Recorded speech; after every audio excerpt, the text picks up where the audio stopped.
I'm Maria Menounos, and you're tuned in to AfterBuzz TV, the ESPN of TV talk. Now, let the buzz begin. Hello, good evening, everybody, and welcome to AfterBuzz TV's after show for Rick and Morty. I am your host, Cody Epperson, and I am not alone. I am joined by two fellow Rick and Morty enthusiasts. We have Rob Stiles and Nate Miller. Hi, guys. Thank you for being here.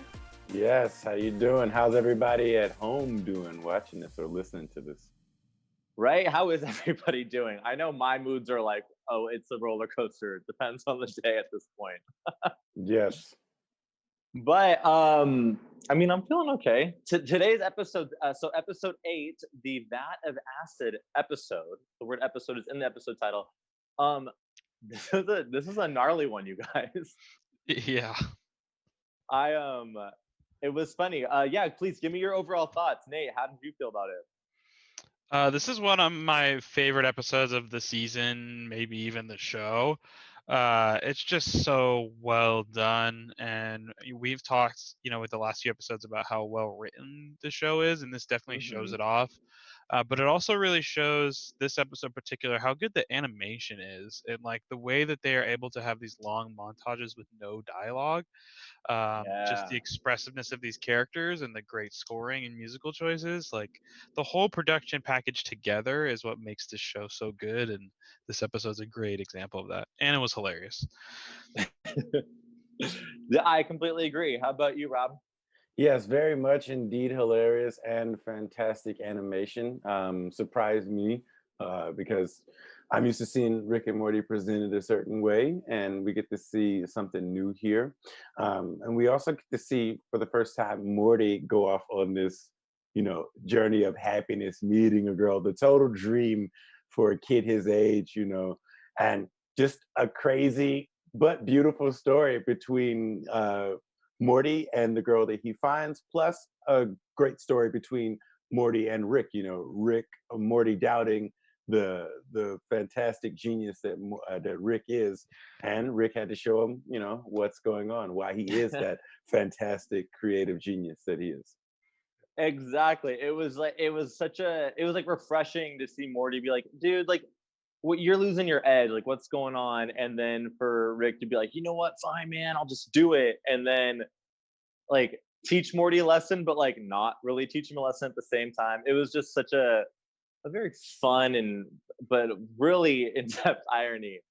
But I want to start with just in general. So the episode's called the Vat of Acid episode. And so I just want to like, how do you feel like just like the simplicity of like Rick's initial idea of like, oh, we have a fake vat of acid in case anything goes wrong. Nate, how did you feel about this his inventorism of this plot? I lean on the Morty side of like it's kind of a stupid lame. Like I get it, it makes sense, and it probably would have worked eventually, but it's an interesting the whole mechanic of the vat of acid, of it being like the episode title and being a running through point through the episode all the way, obviously with its conclusion and the end of it coming back. I don't know, it's interesting. I definitely think that Rick was teaching Morty like a lesson, and like yes, part of that is that Rick is so smart that he can kind of do anything, but I also think that I think Morty was right to a degree that Rick was wrong, and that even though he went through this whole elaborate thing to like be petty and like make him get in the vat of acid, I don't think that necessarily means that Morty was wrong and that Rick like made the ultimate right choice. And I think that is something that's kind of like an underlining theme through the episode. Is pretty interesting. But as a short idea of escaping these criminals, yeah, it's pretty classic Rick for sure to like way overthink a scenario just because you can. Absolutely. Yeah. Rob, how about you? So I lean on the Morty side too, but I am a little bit torn because the plan could have worked. So I'm partially on Rick's side too. That's just one of those things where you have to know your audience. If you have an incredibly dumb audience while you're trying to pull this off, yes, this could work. I would say, I don't know, with some younger people who wouldn't think to do. Oh well, no, younger people, one of them would have dipped their hands in there just to see if it was really acid. But I don't know. The average person would have probably, I think, would have walked away from that. It's just, it's absurd for me. Number one, the plan with the vat of acid, but it's also absurd, and I like how the writers went along with this and explored this avenue. It's absurd that the criminals sit there and wait and have this moment of reflection and just go through so many emotions while they're sitting there standing over this vat of acid with the bones. And just the fact that, okay, you found the one sentimental, criminals in the whole galaxy, to actually sit down and think about it is hilarious. But I think that makes this work, and it's a plant, a plant that we'll get to see paid off later on. I What think was also too, like speaking of the meta commentary that especially the second half of the season has been dealing with, there's these undertones of that, like Rick is this stand-in for the show and Morty is the stand-in for the audience, right? So we're coming in with this premise of like Rick has laid out this premise of what is the show, what would be the episode, the VAT episode. It's gonna be great, trust me, it's a great plan, it's gonna work. Us as the viewer were like, this is stupid, doesn't make sense, there's going to be holes, they're going to like look for plot holes, etc. And so you're seeing that play out actually literally within the show. So getting this kind of back and forth between Rick and Morty of like, this is stupid, like I don't want to do this, I want to do fun adventures or whatever, right? It's like fans being like, oh, I want it, we want this episode, we want this episode. But Rick, being the leader of the show, of being Rick, is like, no, this is what we're gonna do. And even after all this other fun stuff, when it gets down to the end, look what we had to do. Like this is the way that it goes. It's my show. I thought that was really interesting. it was Yes. great. And what's funny is like the name. I mean, like I said, the name is in the it's in the episodes, like the vat of acid episode. When they go, they jump in the vat of acid, and it's like this whole thing that Rick's planned out. I honestly, for the first at least few minutes, I was like, oh, what's gonna, like, this episode's just gonna be them sitting in this vat of acid waiting to go.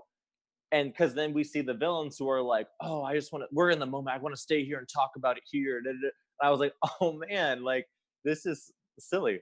But then obviously we leave and we go on to do different things. But it just really killed me. I really was expecting to be in this vat of acid the whole time. But they did a good job of bringing it back around. And then we get to a point. What did I say? Oh, we're excuse me. Morty is challenging Rick. He's like, "Yo, like, you can't do it. You can't do it." And Rick does it. And one thing I just want to point out, one little thing that I noticed was like, because Rick was like, "Oh, I don't like to mess with time stuff. Like, this isn't my thing. Like, this is stupid. If like mainstream superheroes are doing it, I'm not doing it." But it was funny when Rick calls Morty into the garage at like 3 a.m. to like, hey man, like he's like kind of messing with him. Literally he walks over to the shelf and puts his head down. He's like, Morty, it's too hard to start. There's literally a box that says time stuff on it. So I just thought that was a funny. I don't know if irony is the right word, but just like he says he doesn't want to deal with time stuff, but then there's literally a box dedicated to time stuff. I don't know if that like resonates with anyone, or I'm just like looking to. I mean, it's again like Rick can do whatever he wants. There are some things that he won't do. He said a couple times in the show, like I'm not doing time stuff. We're not doing time travel.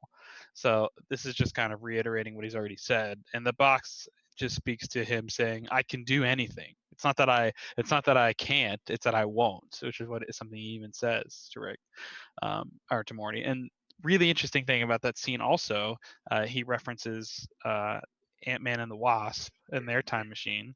Mm-hmm. And the guy who wrote this episode is actually writing Ant-Man and the next Ant-Man and the Wasp. So Whoa. yeah, No way.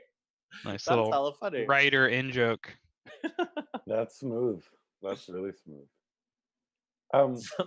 So Cody, I wanted to piggyback off of what you were saying with the time stuff, but before I piggyback, I just want to go back to a moment before we get to the garage, because we get to see when Rick and Morty are arguing with the vat of acid, we get to see a side of Morty that we don't normally see. Morty got really ballsy. I mean, he hopped out of the fake vat of acid to engage the guys and try to fight the guys, and he just hops out and starts collecting the stones and walking away. And when we get to see that, the whole ballsiness and him standing up to him, little did I know that we were going to keep seeing this until we get to the whole thing with the remote, with the time travel thing. But I don't want to go too far. But with the whole time stuff thing, this is where I think the producers and writers of the show are incredibly talented, because they have these random buttons that they press, that tickle us each episode and throughout the series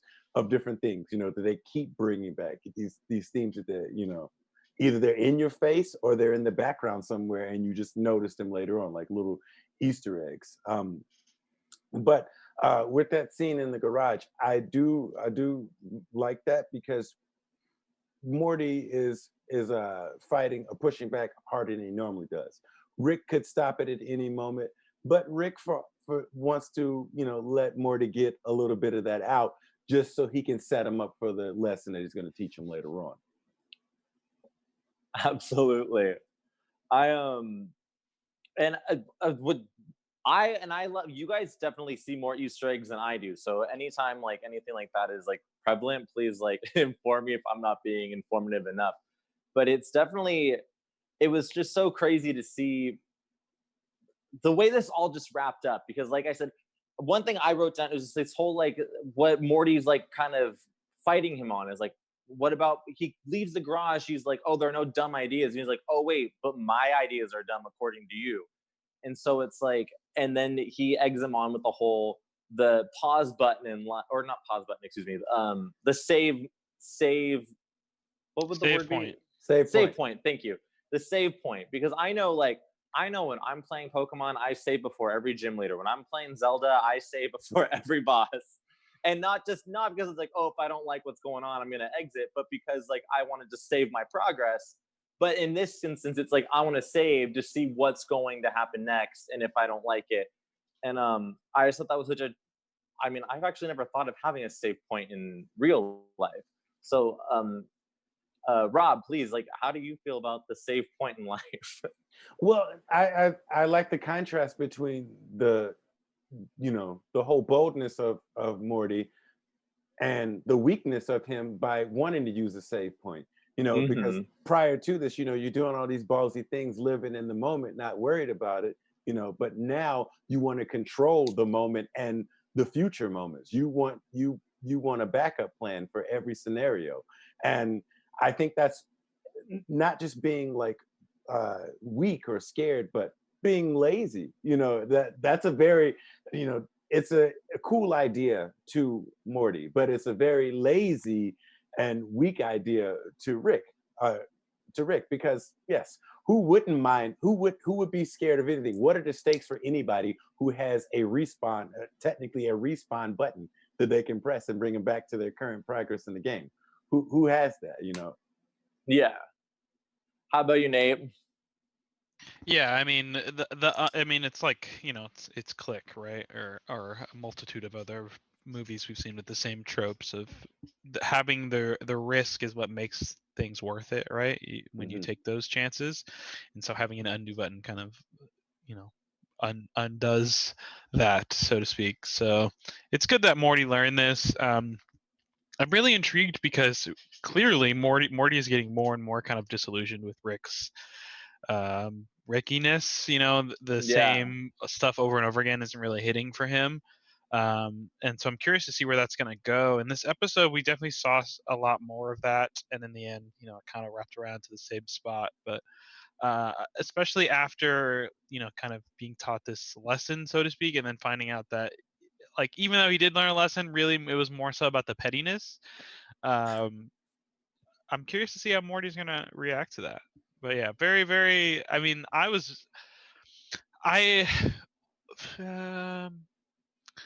no spoilers, but there's a recent sci-fi show that has very similar themes to this episode, and so I kind of saw where this was going, only because I had already been thinking of those kind of theoretical time travel, alternate reality things. That being said, the way that he reveals it and like yeah, prestiged you. Like that was so funny. It was so good. I love The Prestige is one of my favorite movies. It fits into with like the vat of acid and like the wanting to know more but not wanting to know the science behind it. Like just really good. Yeah, that was a crazy like turnaround too. He's like, no, let's just have fun, and I'm like, well, I mean, we can get to it, but he's like towards the end, he's like, you didn't want to hear the science behind it, you just wanted to go do it, and he was like, duh.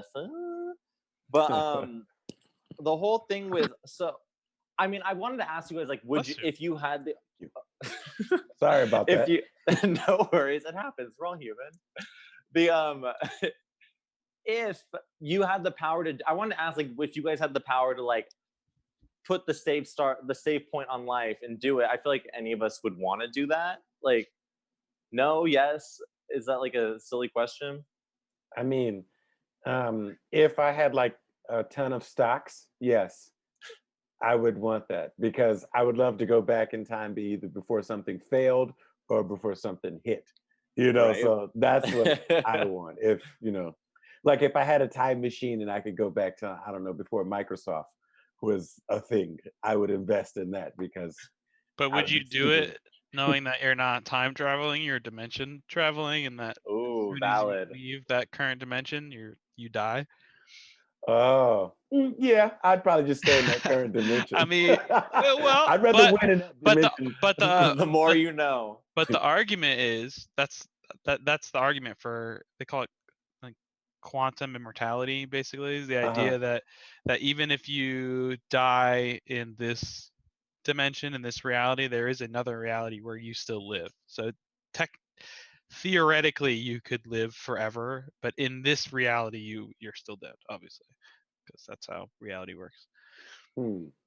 It's kind of weird, big brain conceptually stuff, but it's I love that they're able to tie concepts like this into humor. It's good. Oh yeah. And would you be down? Would you be down, Nate?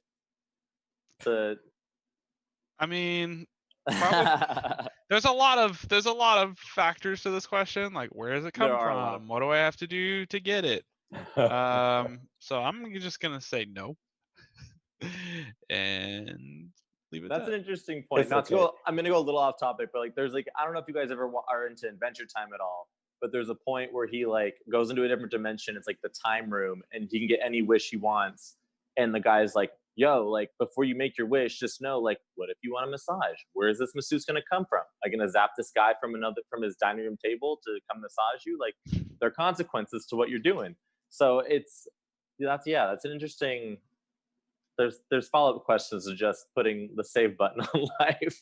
Well, but right. and that also speaks to this episode and the series as a whole. Is like, even though they've done a lot of weird, wacky science stuff, and some that there is really no hard science or theoretical science to back, there is kind of its own world of rationales and rules within their universe. And so when things happen, there are consequences. And so we were set this up by him saying, not only in this episode, but several times before, there is no time travel. So knowing that they're not going to do time travel and seeing him do what we perceive to be as time travel, there has to be something else up, right? Well, turns out he's dimension hopping. And this comes at a great cost relative to if you are the Morty doing the hopping or the ones that are being left behind for dead. But it's a really interesting concept that just so happens to also, I mean, not just so happen, obviously it's intentional, but it just really goes well with the whole theme of the episode, as well as like the whole concept of like dimension hopping. Oh yeah. I definitely got lost in the episode, and it was in the back of my head, like, oh, like he's like adamantly against messing with time, but then made this thing. And so but then that's what I'm talking about next, is kind of like Morty's journey through this. But like because of Morty's journey, it made me forget that Rick was so against it. And then when it came back around, I was like, boom, there it is. But I wanted to ask you, like, how did you, I mean, Morty obviously took full advantage of the situation. How, I mean, from like the smallest thing to jumping a manhole to literally the whole thing with the girl at the cafe that leads into this like long montage of like no talking, but this journey of like meeting this girl and deciding between going to I think it was like an adult movie theater or on a day at this cafe. Right? Like, Rob, how did you feel about all that? Well, That was where it got really, really nutty in yeah, the most and beautiful way. also, I want to talk about just the fact the whole thing with Jessica. You know how he Oh respawned yeah. just so he could ignore her and be like a little douche to her. You know, which is like, okay, will you use your respawn for goodness or like just to be evil? Hmm. But for him, I guess in that moment, I guess the way he was treating her after That's after a he got her great attention it's a was great just to callback too, because if you I mean if earlier in the episode the only way that he even got the button is because he was negging Rick, right? And him. he says to Morty, like, back in my day we just called it reverse psychology instead of negging. So he gets to see the positive reinforcement of that by getting his button. So then he Hmm. turns right around and uses it on her. Yes, and I thought he was going to use it to try to like spark some kind of love thing going on, but no, Yeah. he kind of let it lie dormant. But once he met the other girl, Jessica was kind of a non-factor at this point, and I love the way that they executed that whole sequence.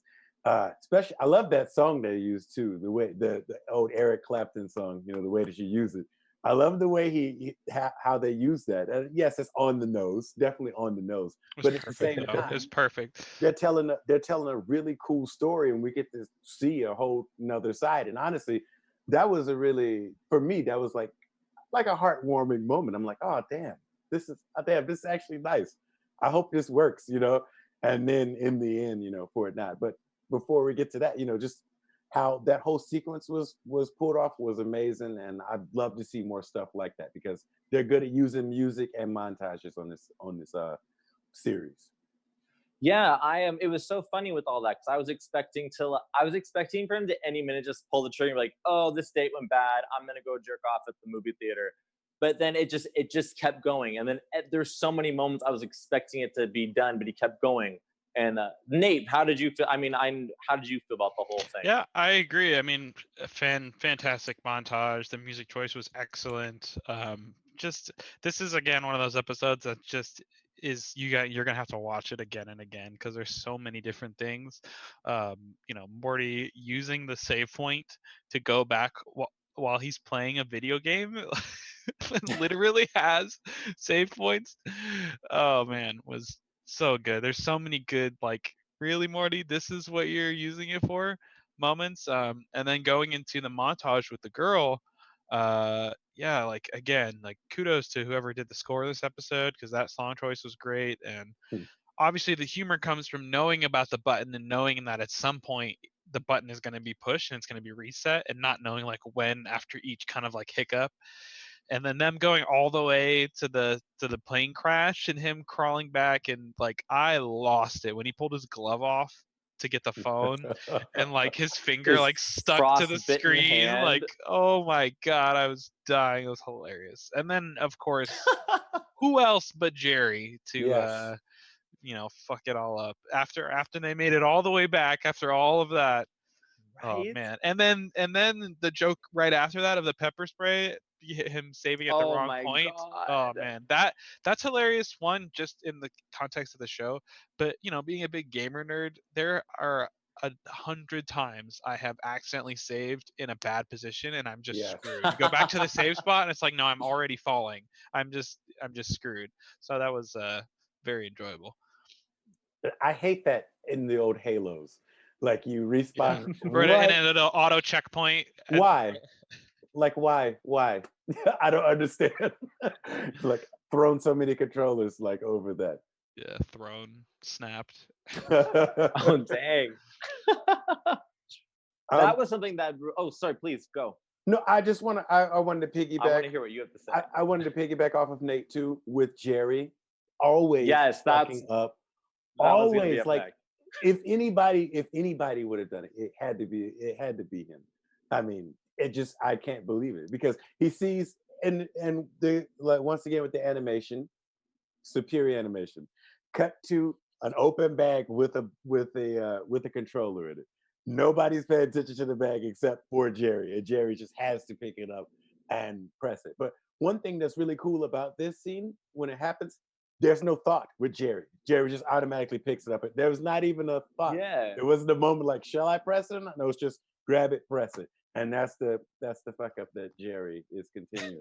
Yeah, I mean, the key to a great montage is like rhythm and tempo, and just the way that he just picked it up like it was just the TV remote and just clicked it and just shattered his world was priceless. Yes.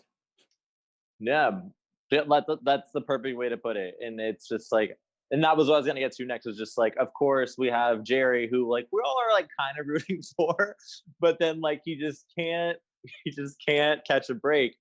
And like, but then like you were saying, it's just like he picks up the remote, and it's like that's not his TV remote, but he's like, oh, let me push this button. Done. Like we just lost, like Morty just lost so much from his life. He had And a 50-50 chance though. He could have made a new save point. That would have been a good spot dang, to save. that's true. Yeah, that would have been the save point. I mean, and which also means there is another dimension. mhm. Jerry hit the save point, Whoa. and they're still together. Yes. Yes, that's interesting. Right? That means there's also another. Wow. Well, I don't want to go down that rabbit hole. Actually, There's I so don't. many. I don't think so because well, I mean, this is where we're thinking too hard. Maybe. Correct 'Cause me. I'm thinking Because about the he plain did- things to do. Correct me if I'm But wrong, also, guys, in but the you don't end, ever he hear her pulled voice, off right? No. You don't you ever don't hear hear her her voice. You don't get a name or Yeah, anything. you just have an entire character that's like literally his life that has no voice or name or anything. It's hilarious. And she was such an what's the word? She was just such a pinnacle of his life and his growing up, because he even goes back to school and talks to homegirl, and she's like, wow, you just really seem like you've like found yourself. And he's like, yeah, I kind of went through it. And it's just, I'm sorry. Go Oh. ahead. Sorry. oh no, I don't know. I was just finishing thought. Go, please. Well, I was just saying that the girl that Morty met is totally his type of girl. Totally fits him. Like, and you see the contrast between Jessica and the one for him. Two totally different kinds. One is like is ideal as far as looks go, and then the other one is ideal as far as looks and vibe and mindset goes. Because you see them doing all these Absolutely. things together. She's doing work, he's playing video games while she's doing work. They're both sitting on each other, sitting on the couch with each other, texting, stuff like that. And then you get to see it go from the good to the bad and back. That's one thing I really thought was cool about the two type of girls, the one he wants versus the one that's for him. And yeah. Oh yeah. So then after all of that, after that whole like this whole like really important moment for Morty's like growth, we get back to the garage and Rick explains how all of it works, and he's just like, yeah, dude, what have you been up to? Because you're not changing time. This is what's happening. We see all these Mortys are like being fried up and basically microwaved on point because Morty wanted to restart. And I kind of like what I said before was that like I forgot about the whole Rick not wanting to mess with time. And then this is where it comes back around. And I was like, oh dang, he was really messing with other dimensions. So Nate, how did you feel about all that whole revelation, or did you see it coming? I mean, yeah, like I said earlier, I kind of had an idea that this is the direction that we were going in. The reveal was still great. The Prestige reference is fantastic. And yeah, it just pulls the whole episode around full circle and just proves how petty Rick is. Right. And then all the way, it literally full circle back to the acid, and to a different vat of acid that's fake. Like Rob, like how did you feel about this whole? I don't want to say catharsis because that's not the right word, but this. Well, how I feel about it. So here it goes. The whole thing with Rick, I figured that there could be a possibility, but I didn't know that it was just going to be a lesson that he's teaching him just for the sake of teaching him a lesson. I thought Rick would have some kind of gain from this, some kind of booty or treasure or something from this, something playing a plot in another one of their future journeys. That's what I thought it was going to lead into. Like, okay, now we have this. Now that you did all this, now I got this part that I needed to go and do this. That's what I thought was coming along with that. But for him to explain it to him, there in that time when he offered to explain it to him before, I think that's a good. I love the callback, and then also when we go back to the vat of acid and him jumping in, one of my favorite moments with that whole part was the girlfriend coming back and seeing that from a distance. She sees it and then just runs away. And so that made me think, like, It's the did worst. she know what was going on? Did she is this one of is this one of these realities that where she sees what has happened and now Yeah. that's what I was confused. It is with for that sure, part. because that's why also there's all those other people outside, right? All the people he pissed Yeah. off. And Mhm, they have the signs about cannibalism because they're mad that he had to eat people to survive the plane crash. Like all of that stuff happened in that reality that they were in. mhm. And then they left. Right, that was the thing. Like Rick made it to be like all this in one instead of killing all these other Mortys. It was one Morty did all these things at once. So there were all of a sudden he was the villain to all these different people. Or am I misinterpreting that? Yeah, I mean, it's all like you're not supposed to look again. You're not supposed to look too deep at it. Um, I don't know if he made it that way as much as he just found one of the multiverses where as many of the things happened, like as many of the bad things happened as possible, and then took them there so that people would be upset at Morty. True. And Hmm. not to put too like find a bow on it, but then literally he gets out of the at the end he gets out of the acid and Rick's like, oh no, I was gonna ruin our home just to like prove a point to you, and they go Right, back yeah. to their own multiverse. Right, which even means that like he had already taken him to a different reality than their own to even give him the remote before all of this all started, because that reality point is the one that is that corrupted, that had all that issue. So now they're going back to their world like almost essentially like nothing happened, as they do often in the show. Just kind of like, that was funny.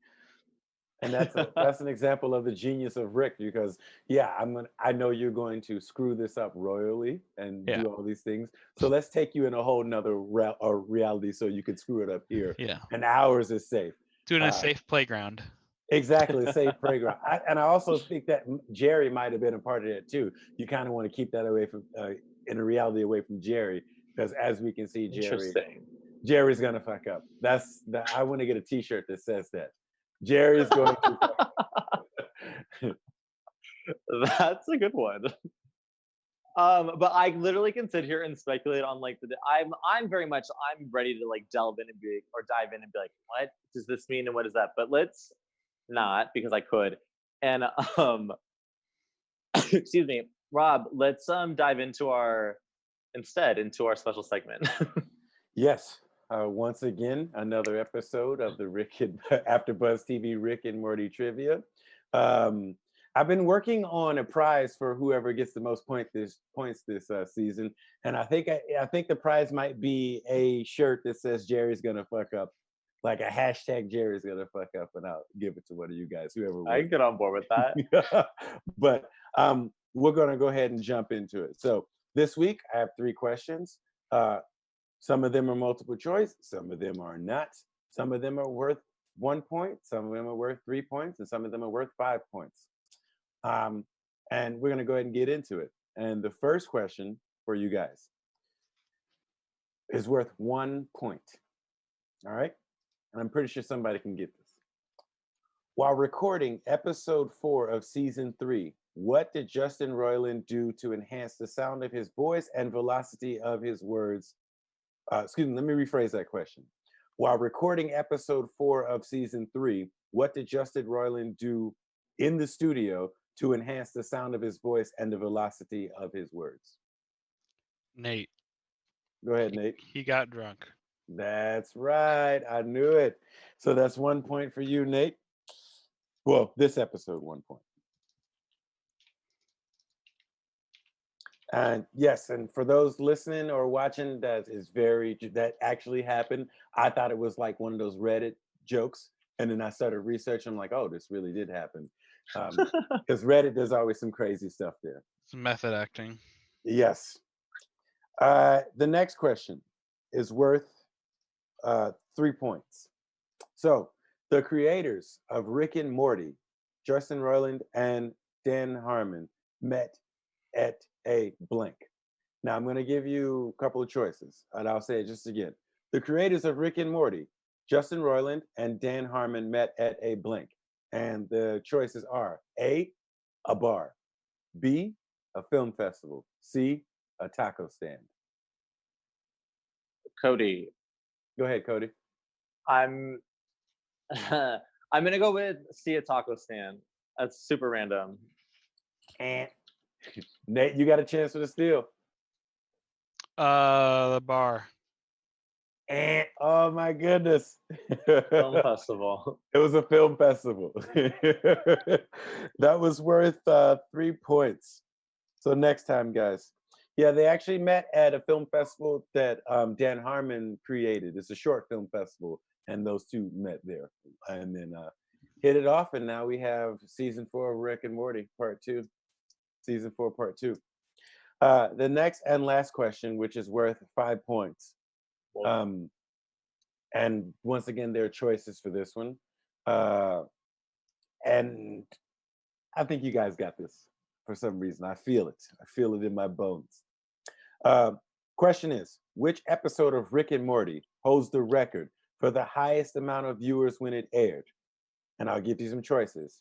A, season 3, episode 2, Rick Mansing the Stone. B, season 2, episode 5, Get Swifty. Or C, season 4, episode 1, Edge of Tomorty, Rick Die Repeat. Nate. Go ahead, Nate. Season 4, episode 1. Incorrect. Poop. You can steal this one, Cody. So I'll get the question. Nate said C, so I'll just give you the remaining 2 letters that we have left. A, season 3, episode 2, Rick Mansing the Stone. B, season 2, episode 5, Get Swifty. Get B. I'm gonna say B. That's wrong. It's actually it's A, season 3, episode 2, Rick Mansing the Stone.